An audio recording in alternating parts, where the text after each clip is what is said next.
Sovereign gold बॉन्डच्या पहिल्या 2 सिरीजमध्ये अपेक्षाला गुंतवणूक करता आली नाही, म्हणून ती नवीन सिरीजची आतुरतेने वाट पाहत होती। रिझर्व्ह बँकेच्या एसजीबीची नवीन सिरीज 18 ते 22 डिसेंबर दरम्यान गुंतवणुकीसाठी खुली करण्यात आली होती। या सुवर्ण संधीचा अपेक्षाने फायदा करून घेतला। सोन्याचा रेट नव्या उच्चांकाला आहे। ऐतिहासिक आकडेवारी बघितली तर सोन्याच्या किमतींमध्ये दरवर्षी सरासरी 10% रिटर्न मिळतो। असं झाल्यास 2027 पर्यंत सोन्याचा रेट 1 लाखाच्या पार जाईल। या व्यतिरिक्त आरबीआयच्या गोल्ड बॉन्डवर वार्षिक 2.5% व्याज देखील मिळतं आणि हा डिजिटल गोल्डचा प्रकार असल्यामुळे सोनं सांभाळण्याची जोखीम नसते। या बॉन्डची मॅच्युरिटी 8 वर्षाची असते।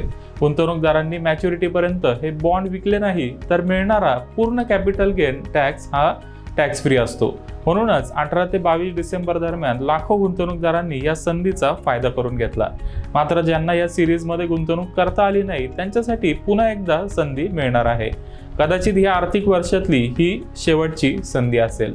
आरबीआय 12 ते 16 फेब्रुवारी 2024 दरम्यान गोल्ड बॉन्ड गुंतवणुकीसाठी पुन्हा एकदा खुले करणार आहे।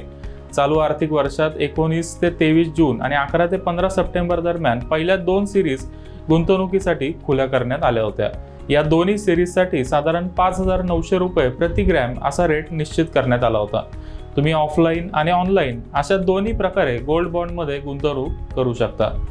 ऑफलाईन गुंतवणूक करायची असेल तर तुम्ही पोस्ट ऑफिस किंवा निवडक बँकांच्या ब्रांचमध्ये जाऊन फॉर्म भरून हे बॉन्ड खरेदी करू शकता। ज्यांनी ऑनलाईन सोनं खरेदी केलं त्यांना 50 रुपये प्रति ग्रॅम डिस्काउंट देखील मिळालाय। म्हणजेच ऑनलाईन अर्ज करणाऱ्याला 500 रुपये प्रति तोळा डिस्काउंट मिळतो।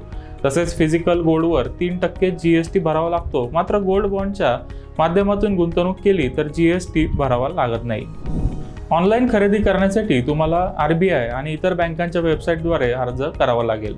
याशिवाय तुम्ही स्टॉक होल्डिंग कॉर्पोरेशन आणि एनएससी किंवा बीएससीवर गोल्ड बॉन्ड सहज खरेदी करू शकता। स्टॉक एक्सचेंजवरून गोल्ड बॉन्ड खरेदी करायचे असतील तर डीमॅट अकाउंट असणं आवश्यक आहे। आरबीआयने 2015 मध्ये गोल्ड बॉन्डची पहिली सिरीज लॉन्च केली होती। या बॉन्डवर गुंतवणूकदारांना सरासरी 12% सीएजीआर रिटर्न मिळालाय। त्यावेळेला ज्यांनी फिजिकल गोल्ड खरेदी केलं त्यांना सुरुवातीला जीएसटी भरावा लागला, तसेच त्यांना 2.5% अतिरिक्त वार्षिक व्याज मिळालं नाही आणि सर्वात महत्त्वाचं म्हणजे फिजिकल गोल्डवर मिळालेल्या लॉंग टर्म कॅपिटल गेनवर त्यांना 20% टॅक्स भरावा लागला। एकंदरीत विचार केल्यास ज्यांनी गोल्ड बॉन्डच्या माध्यमातून गुंतवणूक केली होती त्यांना फिजिकल गोल्डपेक्षा साधारण 4% जास्त रिटर्न मिळालाय।